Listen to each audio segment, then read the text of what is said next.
Apple is undoubtedly one of the biggest and most influential tech companies in the world, and every year they change the smartphone world with the release of the new iPhone. So for today, let's get into some of the rumors and leaks and thoughts around what the iPhone 14 will look like.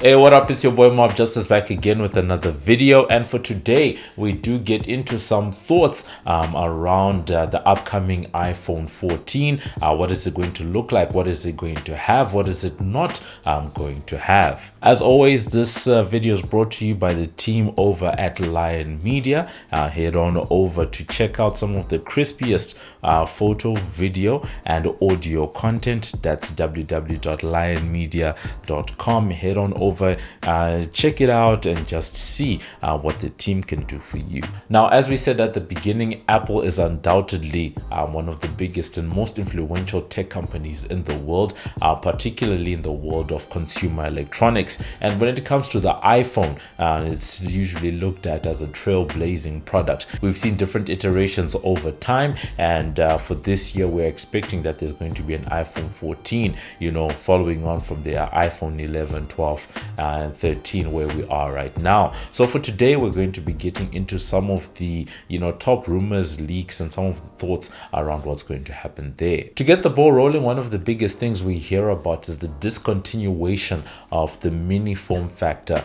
We've seen that for the iPhone 12 and 13 there's been a mini version, which is basically the entry level for each model year, and it's being said that those products haven't been doing as well, and we're going to see a discontinuation this year. Despite the fact that the mini version is likely to be discontinued, we are likely to see 4 iPhones being released this year, as we've seen with the 12 and 13 model years. And that switch up happens in the fact that we're likely going to be seeing an iPhone 14 as we expect, but now there's going to be the introduction of a 14 Max, and then after that you'll then have your 14 Pro and your 14 Pro Max. And it seems that the difference is going to likely come in a number of different areas, particularly the materials that are going to be used. People that see the current models will know that your Pro version of the phones tend to have a matte finish with the stainless steel band around it, whereas the lower tier phones such as your iPhone 13 tend to have a more gloss finish to them. And then the other distinguishing factors, just going off of the iPhone 13, we're likely to see a difference in the type of colors. Those that follow these things tend to know that the iPhone 13 for example has a different set of colors to the iPhone 13 Pro and 13 Pro Max, and we're likely to see that continuation on this side. And then the third one is the cameras. This is one of the biggest areas that Apple has tended to distinguish the Pro versus the normal versions of its phones. In the current model year, you'll see that the iPhone 13, for example, has 2 cameras on the back as opposed to the 3 that we see on the Pro versions. The display of any phone is the main medium through which we interact with them, and this year I'm particularly interested to see where Apple's going to go. We saw the high refresh rates coming out on the Pro versions last year. Are they going to be extending that to the rest of the model range, or are we going to continue to see that just being on the Pro versions? The second bit, which I'm particularly interested in, is that notch, because I've spoken time and time again that the notch, I personally feel that it's ugly. On the iPhone 10 and 10s, I understood that it was sort of evolutionary, but it seems that Apple had reached that stage where it would become more of a signature, more than having something that is actually functional. So all the rumors pointing towards having some type of a hole punch cutout for the speaker and the camera camera. Wait to see how that's actually going to come out, but anything that reduces the notch on the iPhones is a good thing. Perhaps one of the biggest points of controversy in the geek community is the fact that it's rumored the iPhone 14 range will see a distinction between the normal range and the Pro range on the side of the processors. We've tended to see this on cameras, but it seems that this year all indications point to the Pro range coming out with the A16 Bionic chip, that is Apple Silicon, whereas the 14 and the 14 Max will carry the same chip as we saw last year, which is the A15. Now, typically in the geek community, people will then start asking questions about, how do you justify the cost? It's a new model. Why do you have old silicon?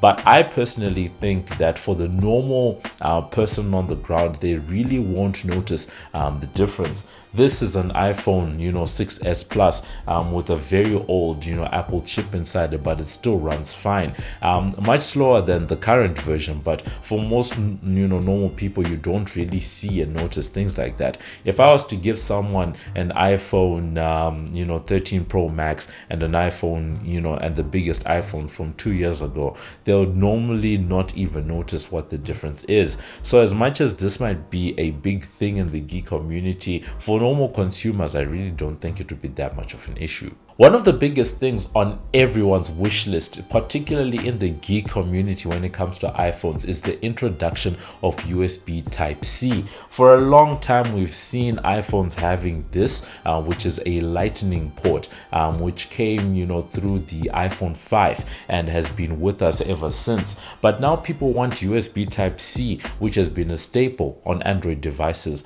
for, quite a long time. And what we wait to see is whether Apple's going to introduce this, because it's nothing new. The MacBooks carry USB Type-C. At the same time, the iPads now carry USB Type-C, so it wouldn't really be anything foreign.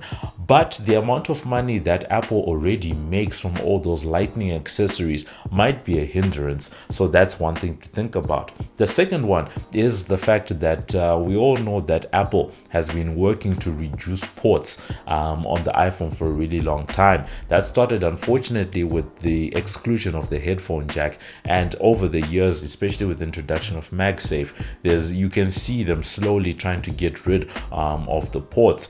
Unfortunately, technology hasn't reached a stage yet where data file speeds and transfer speeds over Wi-Fi and wireless means have gotten to a stage where they can truly replace that cable. Before we end off, I do want to get into my personal wish list when it comes to the iPhone 14 range. The first one, I think the notch. Let's get rid of the notch. It's been around for a long time, and I understand it's become a signature, but it really is ugly. And when you see the all screen phones that are on the Android side, I think Apple really could be doing a little bit more to refresh that design.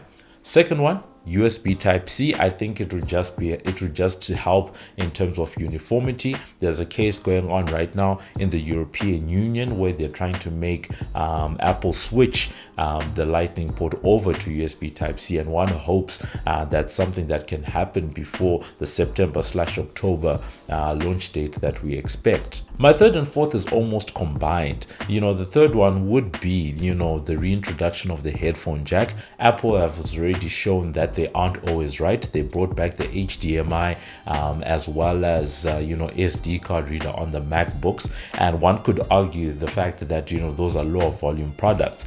But around the world, there are still a significant number of people that still make use of this one port, and that then leads to the iPhone SE, because that's tended to carry an iPhone 8 body. And I really think there's an opportunity for Apple to take advantage of some of its older form factors. They don't have to do anything new. They can just take advantage of the old molds from back in the day. And when one looks at what's actually going on in the world, on the ground, not everyone is buying the new phone, and a lot of people still carry some of these older form factors, right? And that points to the fact that there is a market for it. So Apple could take advantage of that. And in an ideal world, my wish list maybe not bring back headphone jack on some of the Pro versions, etc., but rather use your iPhone SE as a way to cater to that particular market, right? Maybe even take advantage of the Plus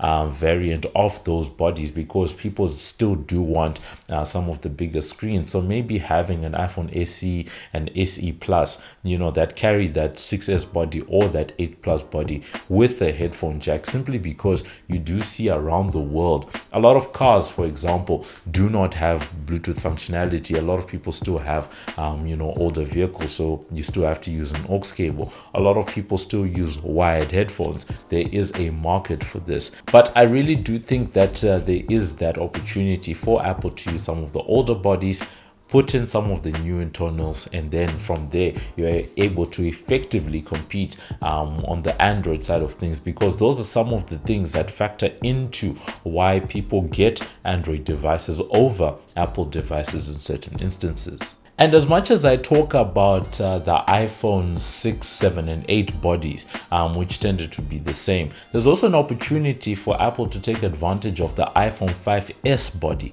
right? Because that then gives you, some of the chamfered edges that we've seen on the iPhone 12 and 13. So you'd bring the iPhone SE in line with the rest of the phones, but maybe having that ability to maybe scale up, that little phone, because that one had a much smaller screen, and then you bring it up to that 6.5 inch level, and then you carry that body. You still have your fingerprint access, Touch ID, all of that stuff that people still love to this day, and you have that opportunity to cater to the market. For someone like me, nothing is complete without addressing the economics of what's going on. And one of the biggest questions is whether Apple's going to stick to its current pricing strategy and model, or are we going to see the inflationary concerns, which have been a burden around the world, filtering in to what's going on the iPhone side of things. And the reason why that is important, once again, is we've spoken about this time and time again. If Apple does something, then it's likely that the rest of the industry will have the courage to follow and actually do the same. So if they increase the price of some of their iPhones, are we likely then to see the likes of Huawei, Samsung, Oppo, etc. coming in and then increasing the price of their flagship devices as well? Because one cannot run away from the fact that around the world inflation is a thing, particularly when you look at what's going on in the world of transport, fuel, that type of thing. The oil crisis that's been caused by the Russia-Ukraine war, has been filtering into everyday consumer prices. So we wait to see how Apple's going to deal with that. But given just how much money Apple makes from the iPhone and the type of margin that they have built into the devices, people that have done the teardowns of these devices, the teardowns, and then you factor in some of the shipping costs as well as marketing, sales, etc., people do agree that Apple does make a healthy margin off of these phones. So there is that opportunity for Apple to perhaps in a sense subsidize the price of the iPhone, or at least squeeze their margins, because they will likely still remain profitable at the current prices. But wait to see how all of that actually plays out. Tim Cook is renowned as being a supply chain genius, so let's see how he'll be able to navigate everything that's going on. So that's been it, just some thoughts around where we stand with the iPhone 14, some of the rumors and leaks that are coming out. I will link some videos that go way deeper into what's going on that end. I just wanted to weigh in and also just give some of my thoughts around what's going on in the world of iPhone development, particularly when it comes to some of their port selections, how they're going to deal with displays, and also the introduction of that new Max variant, the discontinuation of the mini models. What is that all going to mean? And then more than anything else, prices. What is the iPhone 14 range going to look like from consumer pockets point of view? You can let me know your thoughts. What do you think of some of the rumors and leaks that have come out, or what would you want taken out or perhaps borrowed from the world of Android? You can let us know in the comments, and I'll catch you guys in the next video. This is Muffs Too Much, and you're watching MobbJustice TV. Like us on Facebook, follow us on Instagram, follow us on Twitter. We're there on YouTube. Thank you for watching our video. Subscribe.